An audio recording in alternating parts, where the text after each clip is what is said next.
একদম হঠাৎ করে রৌদ্রদীপ্ত আকাশ মাথায় নিয়ে আর একটা রাতের মধ্যে ডিসিশন নিয়ে ঘোরাঘুরি করতে চলে গেলাম পরিবারের সাথে। কোথায় বলুন তো? পরিবারের কাদের সাথে ঘুরতে গিয়েছি, কোথায় গিয়েছি? সেই সাথে আমাদের আনন্দ, হই হুল্লোড়, আড্ডাবাজি, চারিপাশে প্রচুর ঘোরাঘুরি, আর সেই সাথে ছিল প্রচুর খাওয়া দাওয়া। আমরা সবাই মিলে পুরো একটা গ্রামীণ পরিবেশে চলে গিয়েছিলাম, যেটা কিনা দেখতে অসম্ভব সুন্দর জায়গা। গ্রামে ছিল বকুল ফুল, অনেক গরমে গাছের ছায়া, মাছকে খাবার দেয়া, পরিবারের সাথে আড্ডা, বসে বসে চারিপাশটা অসম্ভব সুন্দর সবুজে ঘেরা। আর এই সবুজে ঘেরা জায়গাটা কোথায়, সেটাই আজকে আপনাদের সাথে এই ভিডিওটিতে শেয়ার করব। সো হ্যালো সবাইকে, সবাই কেমন আছেন? আমি তো অনেক ভালো আছি। আমার আজকের এই ভিডিওটি হলো গত শুক্রবার দিনের ভিডিও।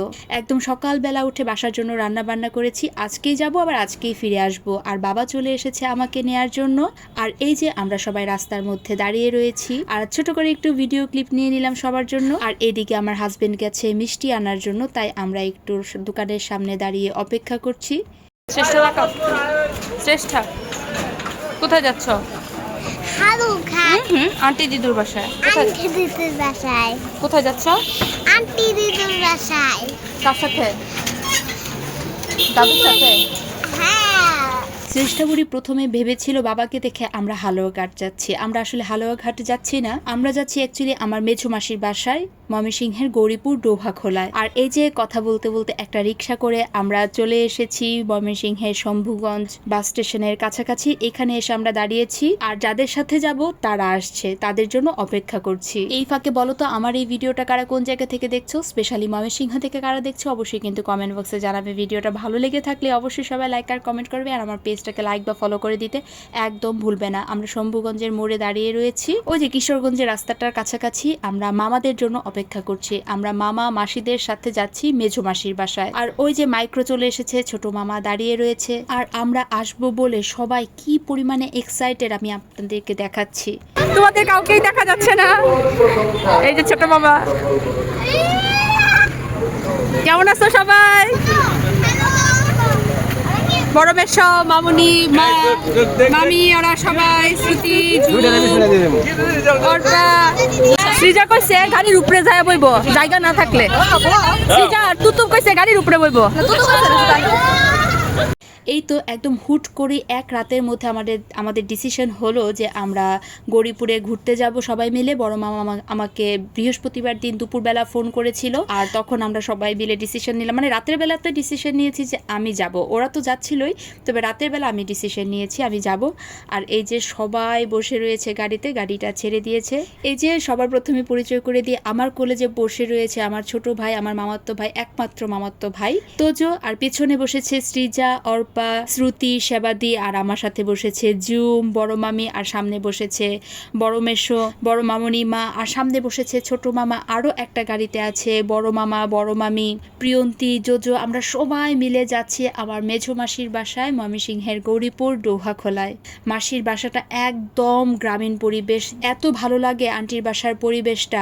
আমরা আসলে শহরে থাকি বলেই এই গ্রামের পরিবেশটাকে এতটা পছন্দ করি। আর এই যে দেখুন বাচ্চারা একেবারে গাড়ি থেকে নামার সাথে সাথে এক ছোট দৌড়ে চলে গিয়েছে বড় মামা, বড় মামি, প্রিয়ন্তী, জোজো ওদের কাছে। আর অদীপ্ত এসেছে, মানে আমার মাসির ছেলে এসেছে আমাদেরকে নিতে। আর ওই যে দূরে বড় মামা দাঁড়িয়ে রয়েছে আর বলছে আমিও কিন্তু আছি, তাই বড় মামাকে একদম সুন্দর করে বড় করে একটু স্ন্যাপটা নিয়ে নিলাম। আর বাচ্চারা সবাই একসাথে হয়ে সবার মধ্যেই কথোপকথন চলছে, তারা কেমন আছে, সবার মধ্যেই এত ভাব ভালোবাসা, কি আর বলবো। যাই হোক, এখন আমরা ধরেছি মেঝো মাসির বাসার পথ। তবে গত রাতে বৃষ্টি হওয়ার কারণে রাস্তাতে অনেক কাদা ছিল, তাই আমরা একটু উল্টো দিক দিয়ে হেঁটে হেঁটে যাচ্ছি। এদিকে রাস্তাটা একটু শুকনা ছিল, মানে সেদিন দুপুরবেলা প্রচুর রোদ উঠেছিল, তাই এদিকে রাস্তাটা শুকনা। আর এত রোদের তাপ ছিল, মানে মাথায় সবাই কাপড় না দিয়ে থাকতে পারছি না। আর আমরা ফুল ব্যাটালিয়ান হেঁটে হেঁটে যাচ্ছি। আর চারিপাশটা আমি আপনাদেরকে একটু ঘুরিয়ে ঘুরিয়ে দেখাই, কি পরিমাণে যে সুন্দর চারিপাশটা, সবুজ আর সবুজ, উপরে নীল আকাশ, খুবই সুন্দর, একেবারে মনোমুগ্ধকর যাকে বলে। এই তো মেঝোমাসির বাসায় চলে এসেছি। এই হলো আমার মেঝোমাসি। আমরা সবাই মাসিকে আন্টি বলে ডাকি, আর আন্টিকে সবাই বলে, আমার বাচ্চারা বলে আন্টি দিদু। আর বাসায় ঘরে সবাই বসে আড্ডা দিচ্ছি, সবাই একসাথে হলে যা হয় আর কি। আমার ভিডিওটা একটু বড় হয়ে গেল, আমি আশা করি আপনাদের একদমই খারাপ লাগবে না। ভিডিওটা খুবই সুন্দর, এত সুন্দর চারিপাশটা, আসলে এটা না দেখানোর মতো কোনো কিছুই না। সবকিছুই মনে হয় ক্যামেরাতে আমি ক্যাপচার করে আপনাদের সাথে শেয়ার করি। এটা হচ্ছে আন্টিদের বাগান। বাগানে প্রচুর ফুল গাছ, কি ফুল নেই এখানে। আর আমি আমার বাসার জন্য এখান থেকে জবা ফুলের কলি নিয়ে যাচ্ছি, যাতে পরের দিন ঠাকুরকে দিতে পারি।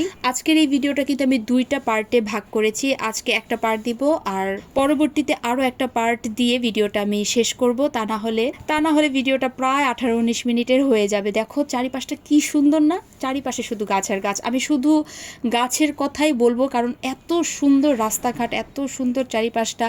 ওই যে দূরে আমার ছোট মামার সাথে হেঁটে হেঁটে, আমার বড় মামার সাথে, সোনা মামার সাথে আমার ছোট মেয়ে শ্রেষ্ঠা আসছে। আর এই যে হাতের বাঁ দিকে যে গাছটা দেখতে পাচ্ছ, এটা হচ্ছে বকুল ফুল গাছ। এটা একদম সেই ছোটবেলা থেকে দেখছি। আর বাচ্চারা এই পুকুর ঘাটের সামনে এসেছে মেঝো মেশোর যে মাছের পুকুর আছে, সেই পুকুরে মাছকে খাবার দেওয়ার জন্য। আর ওই দেখো পুকুরের মধ্যে মাছ একদম কিলকিল করছে, অনেক মাছ। এই মাছগুলো হচ্ছে শিং মাছ। আমি জানি না তোমরা ক্যামেরাতে দেখতে পাচ্ছ কিনা, আমি দেখানোর তো চেষ্টা করেছি। আর বাচ্চারা খুবই খুশি মাছকে খাবার দিতে পেয়ে। শহরের বাচ্চারা তো আসলে এরকম টাইপের কোনো ধরনের পরিবেশ পায় না, তাই তারা ভীষণ খুশি।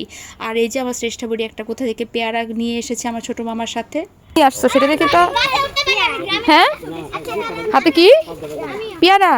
পেয়ারা কি ভালোবাসা খেতে? দেখো আমাকে একটু পেয়ারাটা আমাকে দিবে, একটু খাই আমি, খাবো আমি। তুমি রাগ করবে? না ফালিও না। খাওয়াবো না, খাবো কামড় দিয়ে, খাই। দিতে না। এই অন্য পুকুরে চলে। অনেক মজা। এদিকে আমার ছোট মামা তোজোকে নিয়ে দাঁড়িয়ে রয়েছে, তার ছেলেকেও যে আমাদের ছোট ভাই, সবার একদম চোখের মনি। সে চাইছে, মানে তোজো চাইছে যে পুকুর থেকে কিছু যদি মাছ নিয়ে যেতে পারতো অ্যাকোরিয়ামে রাখার জন্য। এদিকে কয়েকটা অ্যাকোরিয়ামে নিয়ে গেলে ভালো হতো না? এর থাকবো। এখান থেকে কয়েকটা অ্যাকোরিয়ামে নিয়ে গেলে ভালো হতো না? না থাকলে মারা যাবে। থাকে বড় জায়গায়, বড় পুকুরে থাকে। বাচ্চাদের মনের খেয়াল খুশি আর কি। আর ওই যে সোনা মামা বসে রয়েছে পাশে, মেশো বসে রয়েছে, আর বকুল গাছের থেকে বকুল ফুল পড়েছে, সেগুলো একটু বাচ্চাদের দেখাচ্ছিলাম। আমিও কয়েকটা হাতে নিলাম। তো আমি যখন হাতে নিয়েছি, বাচ্চারা তখন সবাই ফুল কোরানোতে ব্যস্ত। বাচ্চারা তো আসলে এগুলো দেখতে পারে না, তাই আর কি। সব বাচ্চারাই ভীষণ খুশি হয়েছে। আমার বাচ্চারা তো খুবই খুবই খুবই আনন্দ পায়। তো আজকে ভিডিওটা আমার এই পর্যন্ত। এটা হচ্ছে আন্টিদের বাসার সামনে, এখান দিয়ে আমরা ঢুকেছি। আর ওইটা হচ্ছে মন্দির, ওইখানে দুর্গাপূজা হয়। দেখা হবে তোমাদের সাথে এই ভিডিওটার পরবর্তী পার্টে। আর পরবর্তী পার্টটা দেখার জন্য অবশ্যই আমার পেজটাকে লাইক বা ফলো করে রাখতে হবে। পরবর্তীতে আমরা কি কি করেছি, কতটুকু আনন্দ করেছি, কি কি খাবার খেয়েছি তা জানতে হলে কিন্তু অবশ্যই আমার পেজটার সাথে থেকো। তো আজকের মতো এখানেই, সো টাটা।